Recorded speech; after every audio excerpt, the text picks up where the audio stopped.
लाडली ड्रामे की आज की किस्त में आपने देखा कि सुंदस पर तरस आ रहा है कि वो इस घर में ब्याह कर आई है, जिस घर में बेटियों के तो खूब नाज नखरे उठाए जाते हैं, लेकिन बहुओं को जूती की नोक पर रखा जाता है। जिस तरह सबाहत बेगम ने सुंदस को ताना दिया कि बहू हो इस घर की, बेटी बनने की कोशिश मत करो जो तुम्हारे लाड उठाए जाए बेटियों की तरह।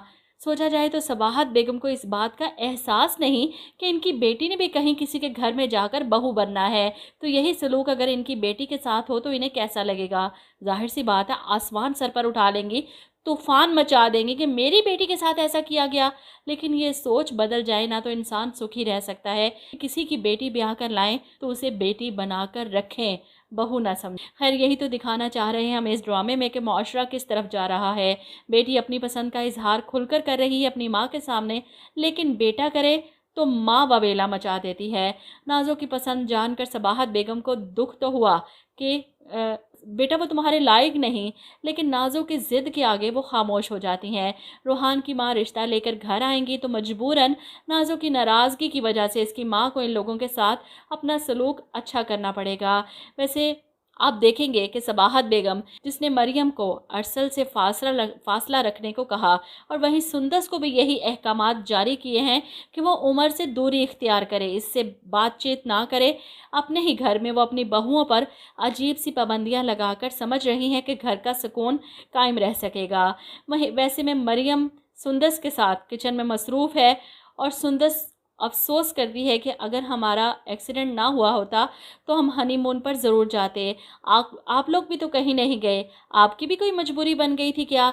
मरियम इसे क्या बताए कि इसके साथ क्या कुछ होता रहा है इस घर में, लेकिन सुंदस के साथ वो ये सब हज़म नहीं कर पा रही। सुंदस को इशारतन कहती है कि तुम्हें नहीं लगता कि कोई तुम्हारा हनीमून ट्रिप रोकना चाहता हो। बाहर खड़ी नाज़ो मरियम भाभी की बातें सुन रही थी। ऐसे में सुंदस परेशान होकर कहती है, ये आप क्या कह रही हैं भाभी, क्या आप इस बारे में कुछ जानती हैं। मरियम सब कुछ जानती है लेकिन कुछ कह नहीं सकती क्योंकि इसे नाज़ो से बहुत डर लगता है। वो सिर्फ सुंदस को एहसास दिलाना चाहती है कि अपने इर्द गिर्द के लोगों से होशियार रहो। खैर किचन से बाहर निकलती है तो सामने नाज़ो को देखकर डर जाती है। कुछ चाहिए था नाज़ो, जिस पर नाज़ो कहती है, मरियम भाभी ये आप सुंदस आपी को क्या पटियां पढ़ा रही थी, मैं अच्छी तरह से समझ रही हूँ आपकी चालाकियाँ।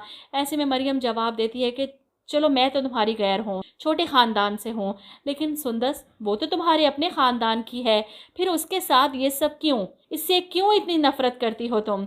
जवाब में नाज़ो अपने अंदर का जहर उगलती है कि सुंदस आपी को मैंने रिजेक्ट किया था बड़े भैया के लिए, और उन्होंने क्या किया, छोटे भैया की बीवी बनकर इस घर में आ गई। मेरे और मेरे किसी भी रिश्ते के दरमियान में कोई भी आएगा मैं उसको छोड़ूंगी नहीं। वो मरियम को हैरान छोड़कर वहाँ से चली जाती है। मरियम जो ये समझती रही कि अब तक मुझसे नफ़रत की वजह सिर्फ यही है कि मैं एक गरीब ख़ानदान की हूँ, मेरे माँ बाप नहीं, कोई स्ट्रॉन्ग बैकग्राउंड नहीं, लेकिन नाज़ो की बातें सुनकर इसे एहसास हो रहा है कि ये लड़की तो बग़ैर वजह के ही नफ़रतें पाले हुए है। इसका बस चलता तो अपने किसी भी भाई की शादी कभी होने ही ना देती।